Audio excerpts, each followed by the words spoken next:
This guy only has a high school diploma, but he's always showing off, saying, "I work at a hospital."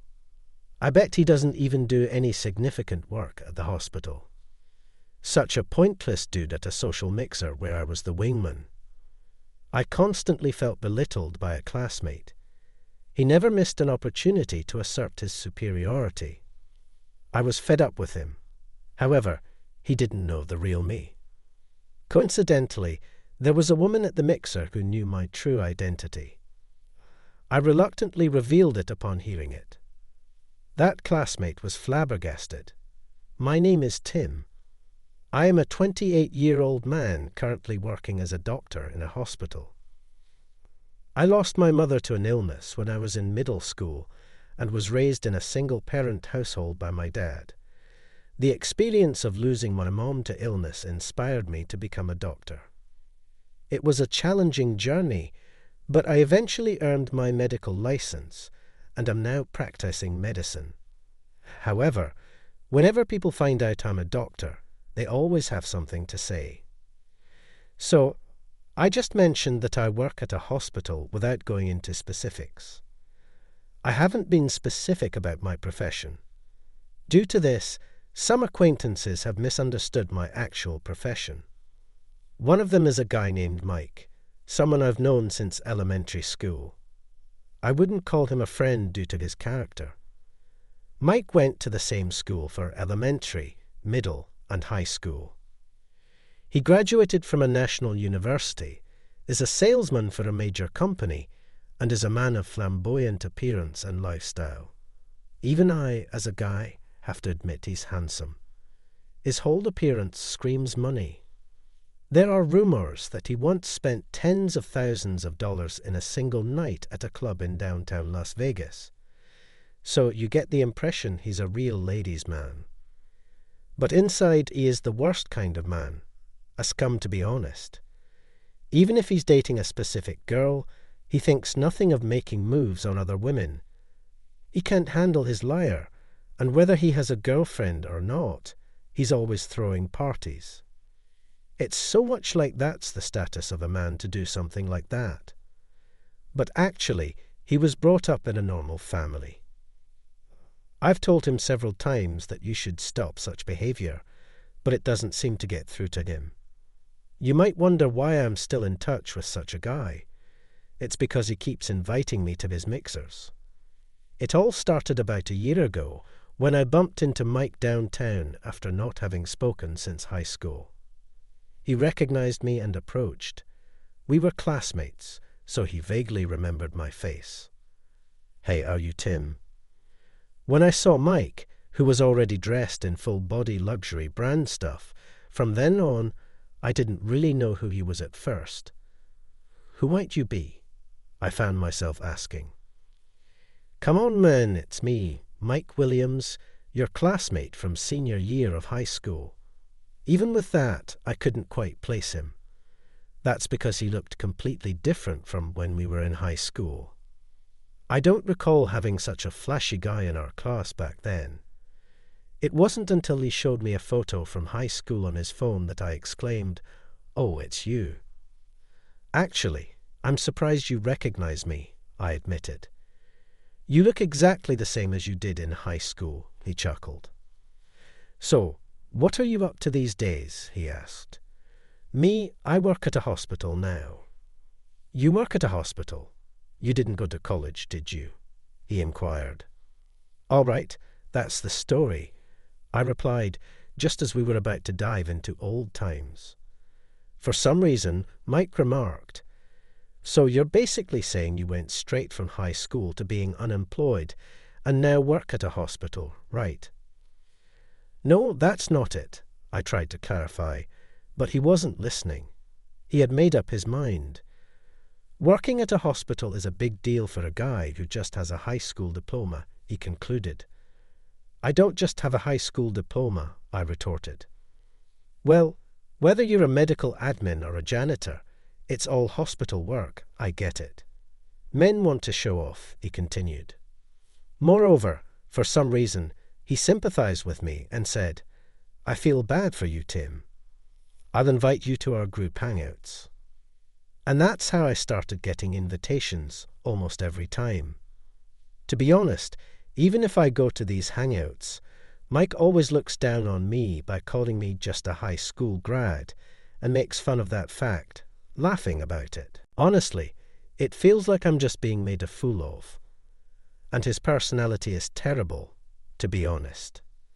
Sometimes I don't even know why I go out with him every time, and I end up with a look of emptiness on my face. However, the guy has impeccable taste in restaurants, never misses on the food choice, and even offers to cover the cab fare home. To me, it feels like I'm just going out for a free delicious meal. So, here I am again, called by Mike to make up the numbers attending yet another gathering. Today's outing was supposed to be a 5-on-5 mixer, and the ladies were all nurses, peers in my field, which felt a tad refreshing. Mike seemed quite pumped up, stating, "I'm definitely getting a date tonight." By the way, he's supposedly seeing someone right now, but that doesn't stop him from hosting these meetings.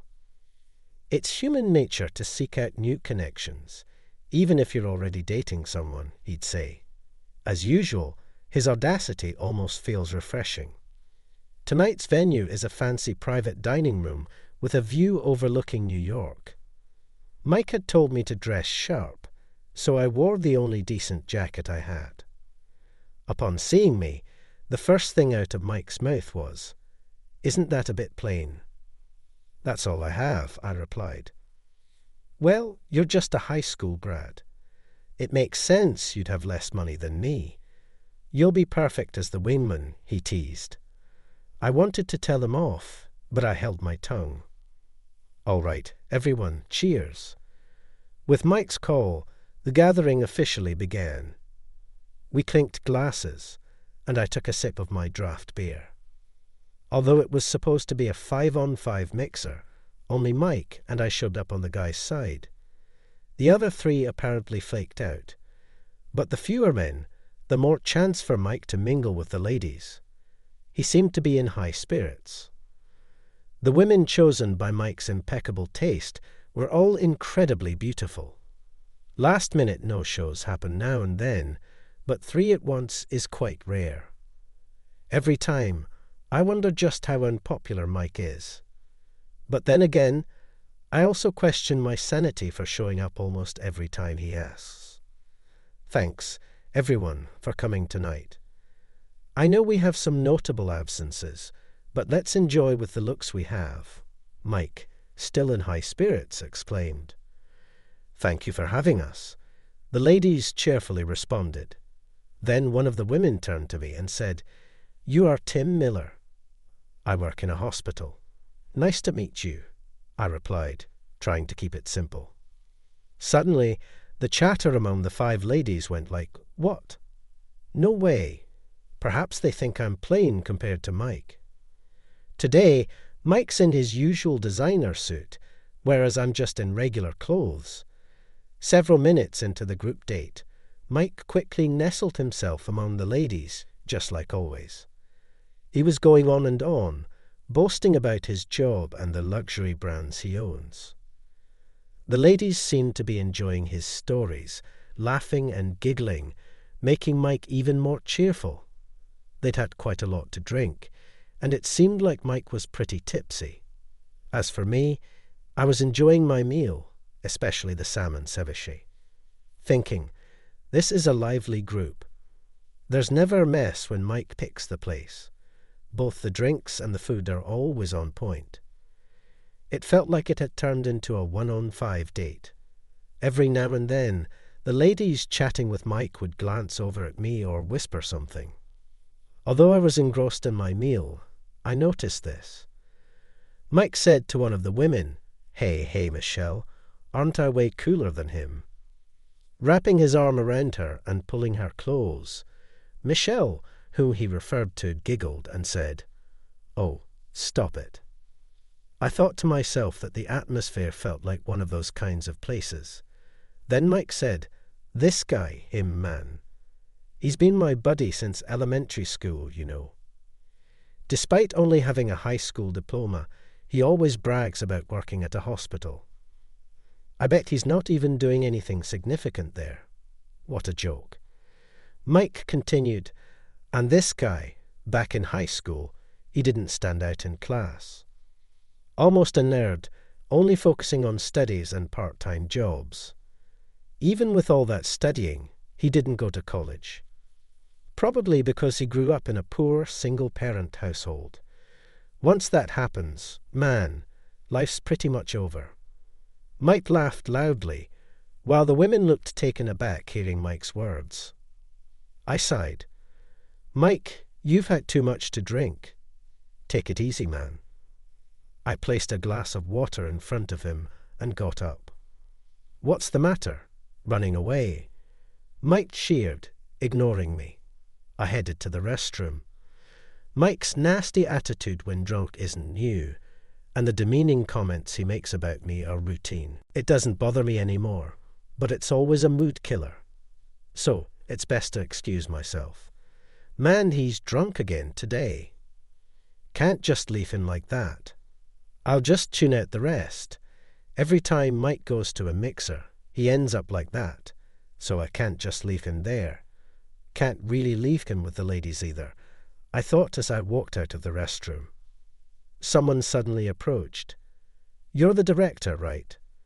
The one who said that was Mabel, one of the participants of tonight's mixer who had introduced herself earlier.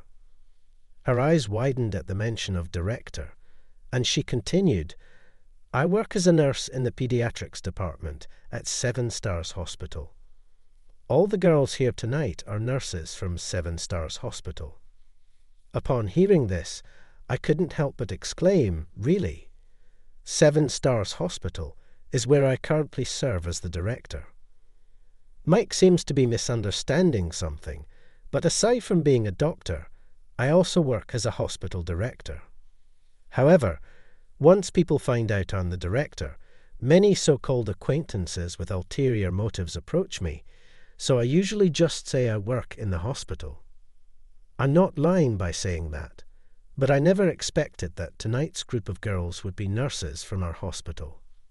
You don't interact much with the staff, do you, director? Seems Mabel picked up on my thoughts and gave a smile. From what I gathered, all these girls are in charge of the inpatient wards. I've been busy with hospital management conferences and such, and I seldom visit the inpatient wards. Moreover, I usually leave the hiring interviews for non-doctors to the head nurse, administrative head, or HR head, so I don't often recognize the nurses with a large hospital like ours. It's understandable, but everyone knows your name, at least. Mabel said, her smile a touch mischievous. I'm sorry. I apologized and vowed to remember from now on. Just so you know, we all recognized you, director, Mabel said. What? I wasn't sure back then, but when I heard the same name, I thought it might be you. It's quite surprising and amusing to find the director at a mixer. Ha! But why does Mike think you're just a regular hospital employee without a college degree? That's a fair question. Well, he just took my words about working at the hospital at face value. I explained the whole story. I see. So, Mike doesn't know the real you. It's not that much of a secret, but yeah, something like that. I laughed, but she seemed deep in thought. Let's head back, she suggested. I followed her back to our table. You know, having a college degree really matters. People like Tim who only finished high school, they just are not accepted in society, you know. A drunk Mike was still going on with his story. How can he not run out of things to say about the same topic? I sighed, but I knew there was no handling him in that state. The last time I tried to take a drunk Mike home, he acted like a baby, saying, "No way, I ain't going home yet," and started throwing a fit on the floor. I'd rather not remember that fiasco. Best to just leave him be. I felt bad for the girls, but they'd have to put up with him. I ordered a whiskey highball from the waiter and nibbled on some pasta. Then Mabel sat next to me, asking, "Is the pasta good, director?" I nearly spit out my drink and pasta, director. Whoa! Hearing Mel's words, Mike turned our way. "This guy, Tim, he's the director of the hospital where we work. Moreover, here's his medical license in Switzerland. He's quite the accomplished doctor." Then the remaining 4 women came over, saying, "I knew it," and I thought so. For some reason, all the women now gathered around me. I heard the director often attends conferences and is on business trips, so it's rare to meet you, but I had a feeling it was you. I was curious ever since I heard the name. One after another started chatting with me. "Well, since we're off duty now, you don't have to call me director, but thank you all for working so hard every day," I managed to reply. "We appreciate it, but a bonus would be nice indeed." The ladies all laughed together. The reason I became a doctor was because of the illness that took my mother's life when I was in middle school. I visited her almost every day while she was hospitalized, and seeing her suffer during her treatments made me want to save those in pain. To become a doctor, you need to go to medical school. Intuition is far from cheap. I couldn't afford to fail or repeat a year, so I studied hard. Given the high cost of med school, I even started a part-time job so I wouldn't be a burden to my father.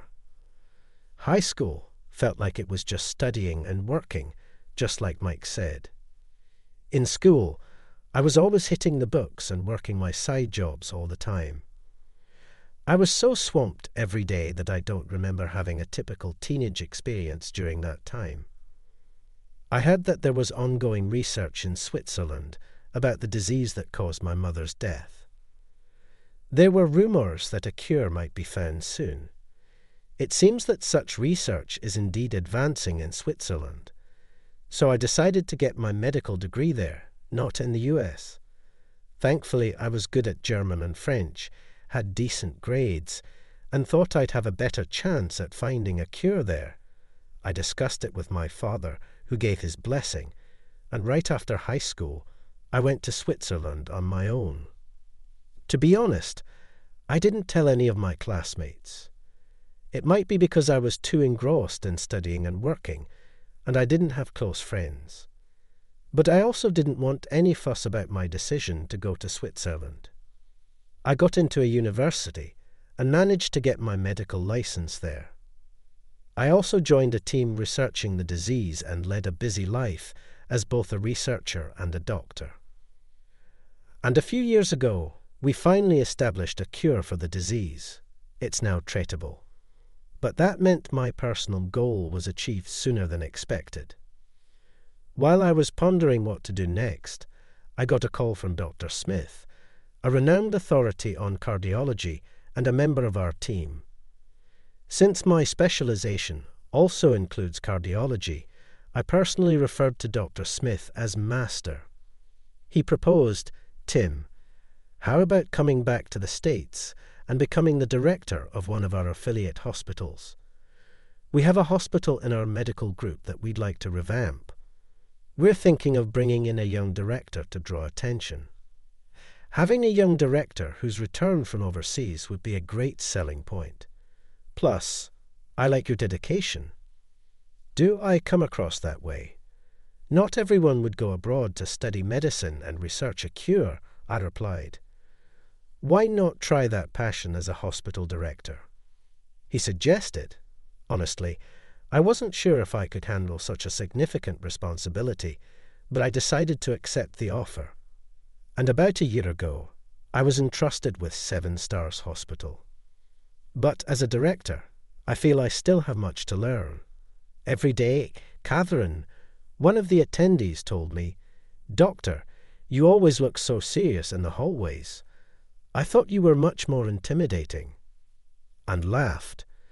Well, every day I'm anxious if I'm doing a good job as the director, and I can't help but furrow my brow, I replied. Don't worry, the current hospital really feels so homely. Exactly. The fact that they encourage not working overtime is great. As a director, at least I can do that. I don't want to work overtime either, Catherine said. The conversation unexpectedly took an exciting turn. While Mike was so shocked, he lost his words when he found out that I'm actually the head of a hospital. The women around me, including myself, were all excited, and then there was no one left around Mike. Seems like he got upset with the situation and was drinking his booze alone, looking pretty bored. Hearing about my role as a hospital director, it seems his buzz wore right off. He mumbled, "What the hell? You're the one with just a high school diploma." Well, truth be told, I didn't just finish high school. I graduated from a university in Switzerland. I replied with a wry smile. Anyway, Mike, I'm sorry, especially since you invited me. I'm not sure if it'll make it up to you, but I'll cover the bill tonight. Saying so, I took out my card and handed him $100. This should cover your cab fare for tonight. You've always been covering for me, I said. Don't worry about it. I might have been a high school grad from a single-parent low-income family here, but now I'm a director, I continued.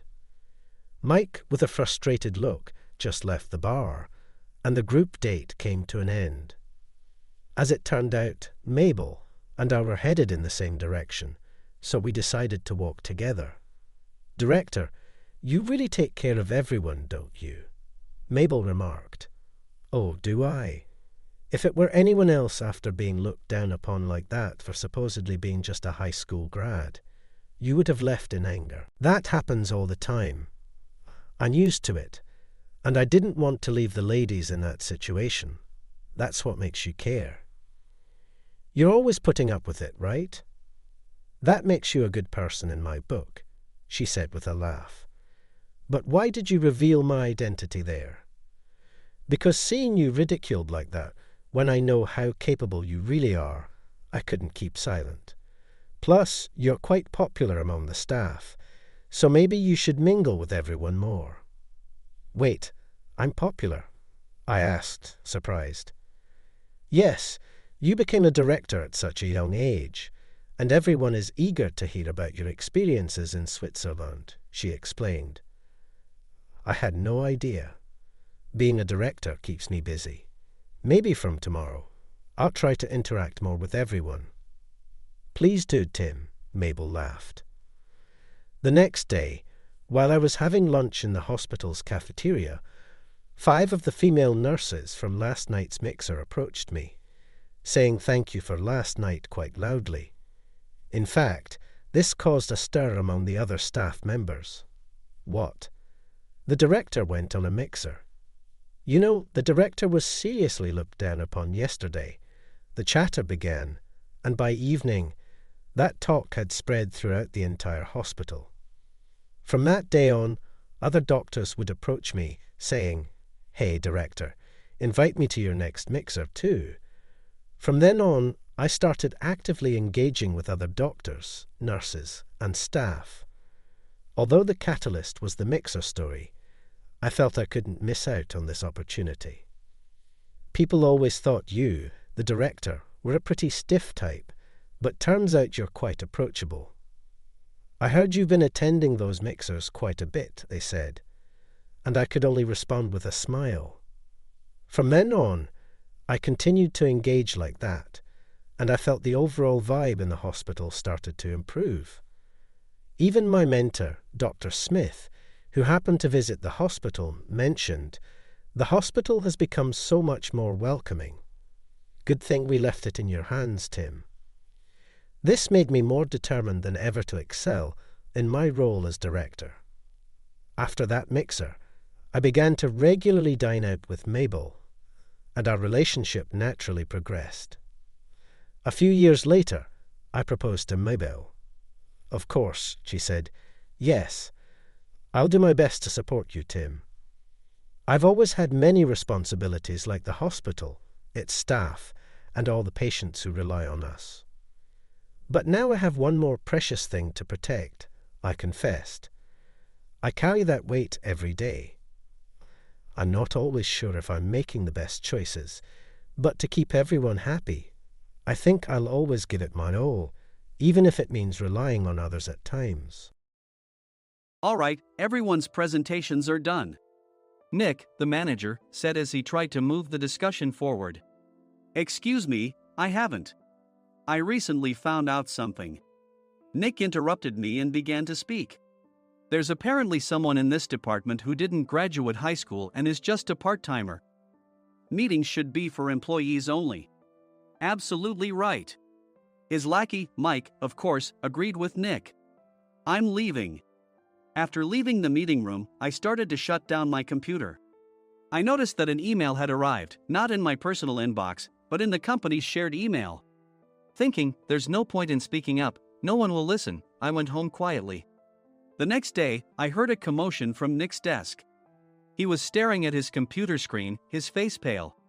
Nick! Is something wrong? Mike looked at the screen with him. And he turned even paler than Nick. Why is he so angry? Knowing the reason for Mike's distress, I thought to myself, serves them right. My name is Adam. My mother passed away when I was in the 9th grade, and I was raised by my father. Well, you could hardly call it being raised. After my mother passed, my father changed.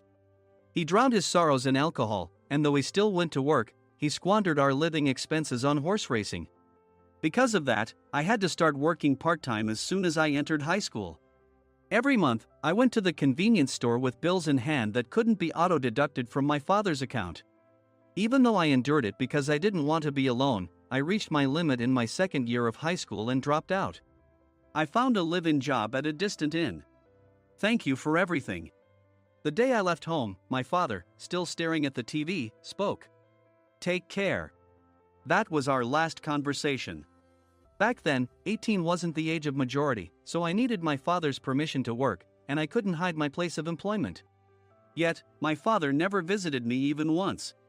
I kept working just to survive, and before I knew it, I was 42.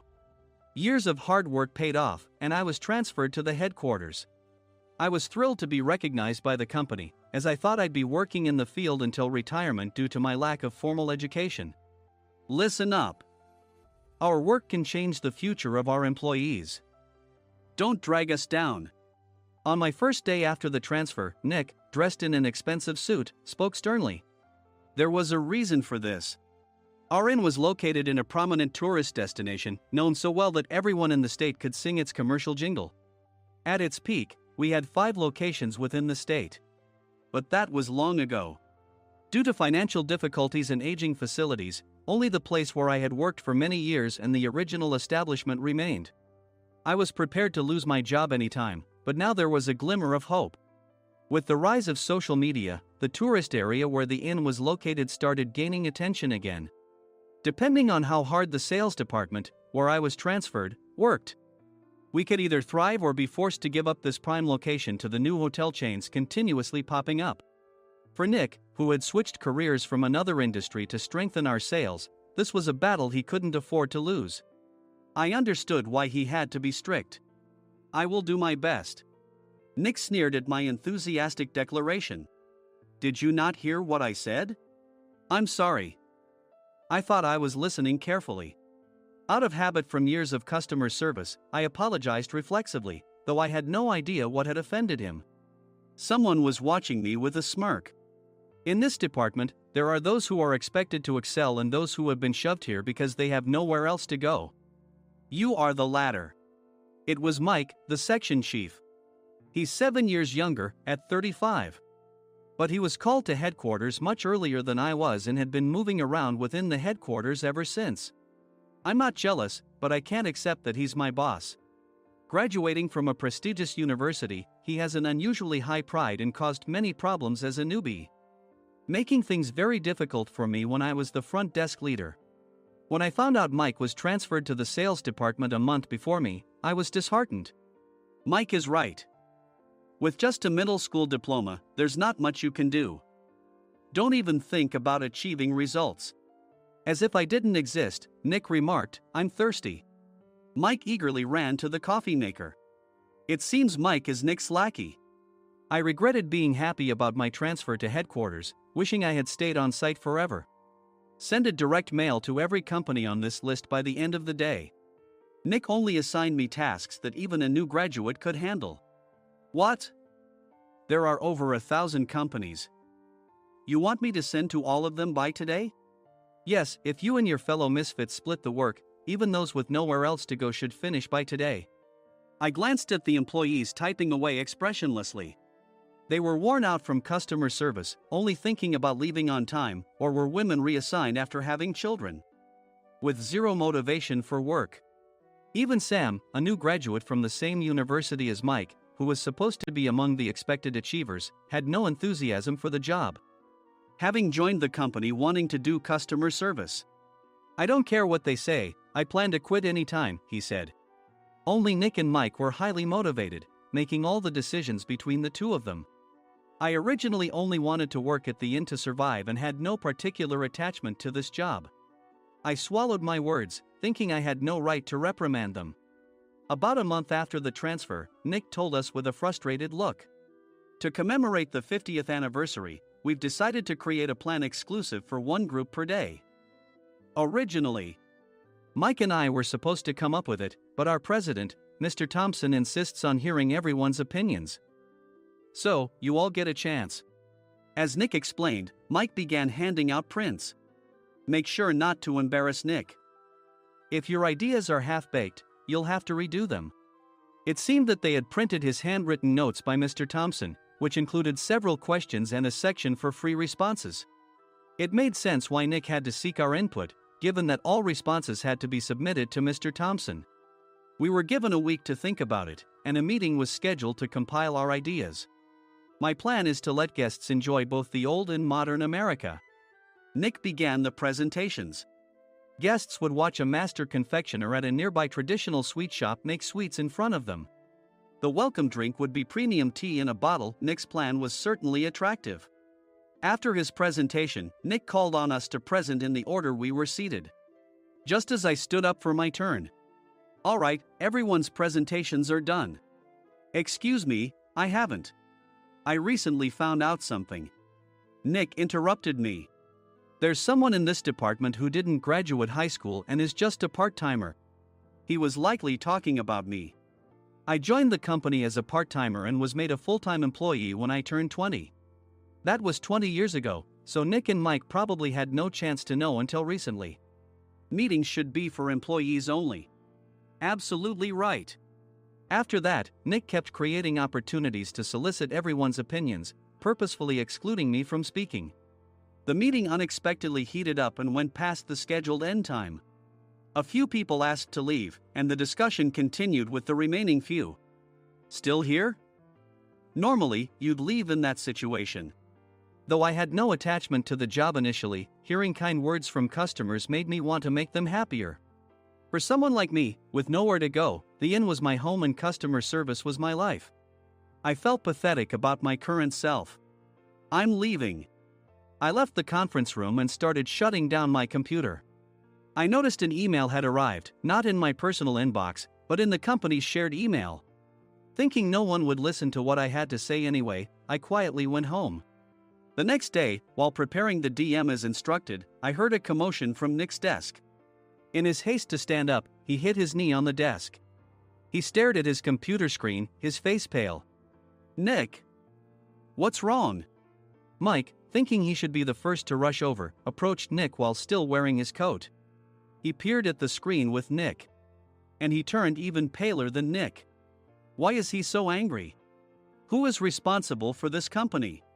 Nick, more irritated than ever, asked, and Mike answered without checking. Probably Sam. Sam wasn't there because he was attending a morning training session for new hires. Nick gave up on getting angry and returned his gaze to the screen. They were looking at an email that arrived right after the end of the working day yesterday. Apparently, no one, including me, had checked it before leaving. The email was from a large company that used us for their annual employee trips. The president and executives of that company also frequently used our services personally. President of the company, Mr. Mason himself, had declared that neither he nor his company would ever use our services again. Well, some companies cancel their employee trips or stop using our services due to financial struggles. let's just move on. Mike kept wiping the sweat from his forehead with a handkerchief. Knowing why Mike was so agitated, I quietly watched their interaction. Do you know how much revenue we get from that company? We can find other guests to fill the rooms, but we'll lose the banquet costs, gift shop revenue, rental car fees, and more. Moreover, the gifts were supposed to be prepared by the traditional confectionery shop involved in Nick's proposed plan. If it's known that we incurred such a huge loss at this critical time, Nick's position in the company would be jeopardized. Nick took a deep breath, seemingly trying to calm himself. All right, Mike. Go to New York right now and apologize to Mr. Mason. What? You're coming with me, right? I have urgent work to do. I trust you, which is why I'm entrusting this to you. Please. Mike, believing Nick's sincerity, agreed with a determined look on his face, saying, yes. That's Nick for you. Even if Mike went to apologize, Nick would shift all the blame onto him if the client didn't change their mind. Well, it was Mike's fault to begin with, so it served him right. About 3 hours later, Sam answered a call from somewhere and repeatedly apologized, saying, I'm very sorry. Everyone watched to see what was happening. After ending the call, he informed Nick with a weary tone. When Mike arrived at the client's company, he only made things worse, further infuriating Mr. Mason. He was demanding, get his boss here immediately. It was no wonder Sam was exhausted, dealing with such a call right after returning from training. What is that idiot doing? All right, Adam, you're coming with me. If sacrificing Mike didn't work, then I must be next. Normally, I'd want to refuse at all costs, but I saw an opportunity in this situation. If I can be of assistance, I'd be happy to join you. I obediently followed Nick, and we flew to New York. When we introduced ourselves at the reception, it became clear how serious the situation was, as the receptionist personally escorted us to the president's office. Angry voices leaked through the door, making both Nick and me uneasy. Excuse me. I'm Nick, the supervisor. I understand my subordinate has caused you trouble, and I deeply apologize. Nick, with his experience in the corporate world, knew enough to offer an apology before excuses. However, his customer service skills left much to be desired. I sighed as I saw Mike trembling like a small dog in the corner of the room. What kind of training are you giving your subordinates? Mr. Mason glared at Nick with a red face. The intensity of his gaze made even Nick take a step back. Regrettably, I joined this company only 2 years ago and was unaware of Mike's issues. I should have identified his shortcomings sooner. Indeed. I should have realized sooner. No sensible person would come to apologize and then give a lengthy presentation on the drawbacks of not using their in. Nick froze, his mouth slightly open. Suspecting the worst, I picked up the documents that had fallen to the floor. It seemed Mike hastily prepared these documents on the plane, listing the disadvantages. Disadvantage 1: if you change the venue for the company trip, employees might suspect it's for cost-cutting reasons, leading to a negative impression. Reading it aloud half-jokingly, Nick snatched the papers from my hand and checked the contents with a furious expression.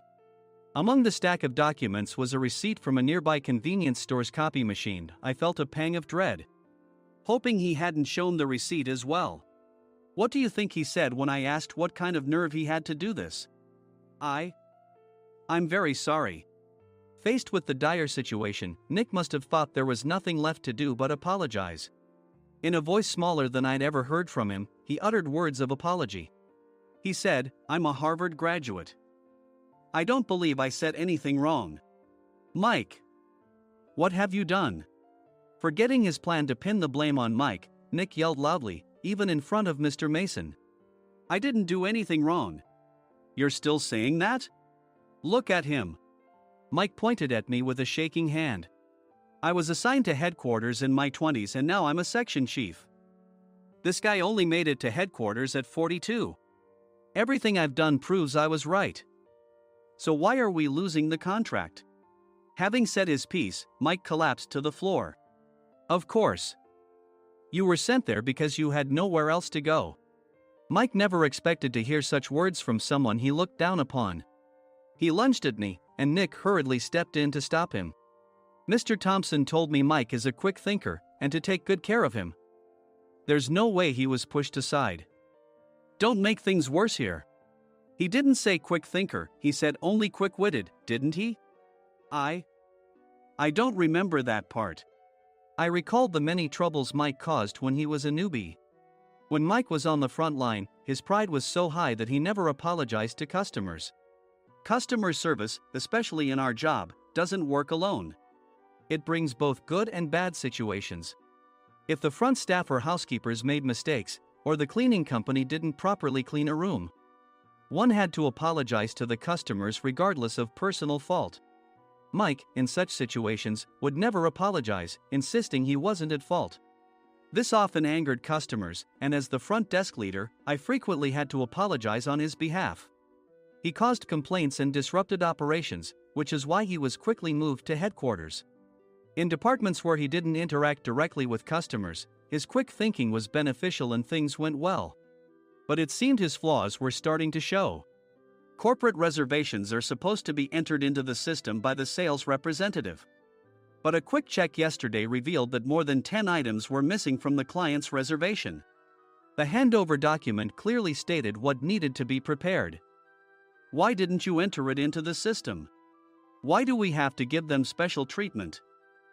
Filling rooms near the banquet hall, setting up all the food in advance. Specifying the brand of wine, they're too demanding. No wonder he always angered customers, I thought, feeling a headache coming on. Grouping them in rooms near the banquet hall is for our benefit too. It makes it easier for the staff to set up beds and serve breakfast since everyone's schedule is synchronized. As for the other requests, Mr. Mason suggested them to lighten our load. I didn't know that. Nick finally seemed to realize that Mike was the one who had angered the client. What did you say to them? I just told them we wouldn't give them special treatment anymore. We shouldn't waste effort on things that don't bring in money.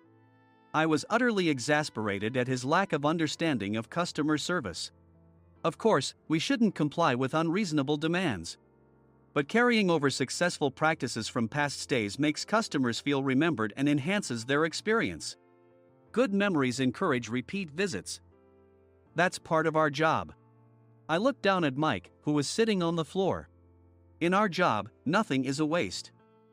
Mr. Thompson likely moved you to the sales department, hoping you'd finally understand this. How do you think he feels now that you failed to meet his expectations? Mike, tears in his eyes, fled the president's office. I was amazed he still hadn't apologized. You have it tough, Adam. It's okay, we're all employees of the same company. I deeply apologize for this disrespectful incident.